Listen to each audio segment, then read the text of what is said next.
Le débat s'aggrave sur l'origine des cosmétiques entre une société coréenne de cosmétiques et l'Union des cosmétiques européens. Devant le bureau des cosmétiques européens, il y a une femme qui porte le vêtement traditionnel coréen, le hanbok. Cette femme est en train de manifester. C'est une chose impossible d'exister. Comment avez-vous emporté la nôtre? Mais au contraire, vous nous demandez le droit de licence? Car les marques cosmétiques coréennes se développent rapidement avec la vague d'intérêt pour la Corée. L'Union de cosmétiques européens, en insistant l'origine de produits de masques, après les rouges à lèvres, se place à freiner la croissance coréenne. Quoi? Vous n'allez pas payer les royalties? C'est nous qui avons créé les masques de beauté. Je n'accepterai pas qu'on empiète sur notre propriété. Voulez-vous que je vous montre la vérité? Quelle est la vraie origine? Nous sommes partis pour Séoul afin de vérifier les preuves que représente la femme de manifestation. Madame Bakamoon est une blogueuse puissante dans le domaine de cosmétiques coréens. C'est le portrait d'une beauté qui a été dessinée il y a plusieurs siècles. La peau est très blanche et claire. Le premier critère de la beauté coréenne, c'est la peau. Est-ce que cette peau est née naturellement?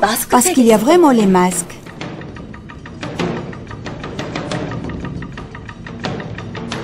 Pour l'histoire du masque, en effet, il y avait des documents que le masque était commencé depuis l'époque de Gojonzon, environ 2333 avant Jésus-Christ. Et des monuments ont été découverts partout en Corée.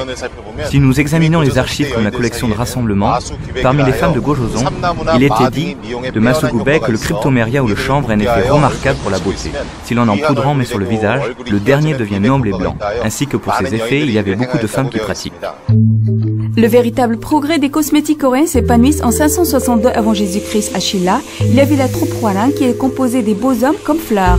Le caractéristique de ces hommes, c'est qu'ils se maquillaient.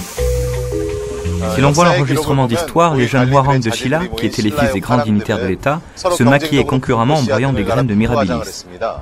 Et encore avec le cartame de rouge, ils se maquillaient en couleur sur les lèvres et les joues. Dans les documents, c'était la mode sensationnelle, beaucoup plus avancée que le toilettage moderne des beaux jeunes hommes. La technique de maquillage et les cosmétiques qui étaient à la mode au royaume de Shilla se propageaient passant Baekje au Japon. Les Japonais enviaient la peau blanche, les faisaient évoluer au maquillage de Kabuki. Les cosmétiques de Shilla sont allés aussi en Chine. Surtout pour le masukubek, mis sur le papier coréen en se mélangeant l'huile parfumée à l'huile de cochon, au miel et aux sortes d'herbes, il était un objet de première nécessité des dames nobles en Chine. À cette époque-là, le masukubek, fabriqué à Shilla, était un produit qui ne se vendait pas, parce qu'il n'y en avait pas assez. En Chine aussi, il y avait un produit similaire, mais qui ne pouvait pas suivre à sa qualité. 10 feuilles de masukubek coréen de Shilla coûtaient plus d'un gamani, environ 80 kg de riz. C'est ce qu'il a été écrit. Dans le monde entier et de tout temps, il y a le ray que l'origine est aimée.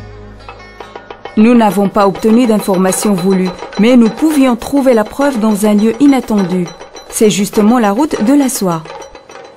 Les produits de masques d'ancienne Corée étaient vendus jusqu'en Europe, passant la route de la soie par les riches commerçants chinois. Maintenant on dit la vague coréenne. Mais la vague coréenne était déjà existée depuis ce temps-là. Cette preuve s'est cachée dans le tableau de la Joconde. Si l'on le radiographie, on peut voir une pellicule sur le visage de Mona Lisa.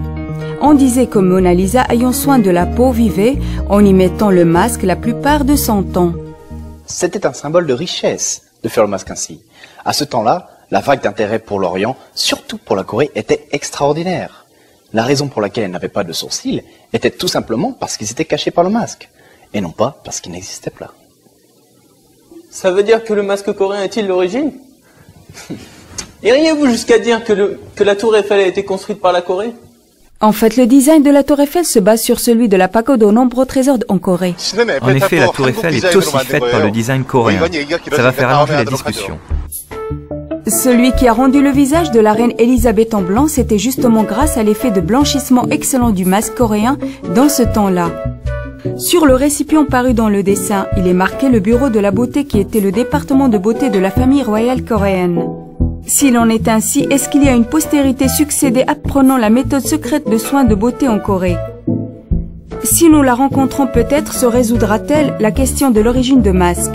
Nous avons rencontré M. Yu Hyung-ho, le représentant de génie connu, le masque de Hayumi. Quelle est l'origine du masque? C'est justement la Corée.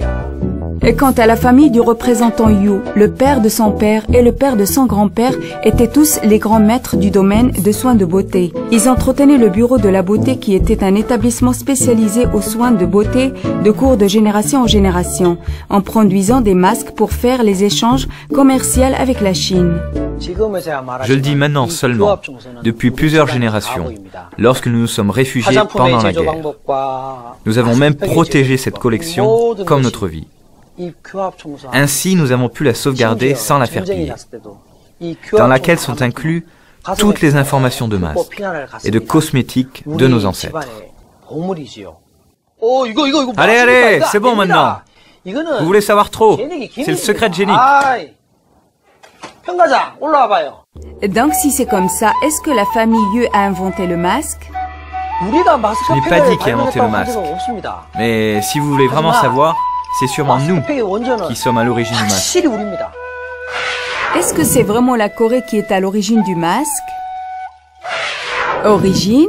Est-ce que c'est elle qui peut calmer le marché mondial de cosmétiques en confusion par la polémique du droit d'exclusivité?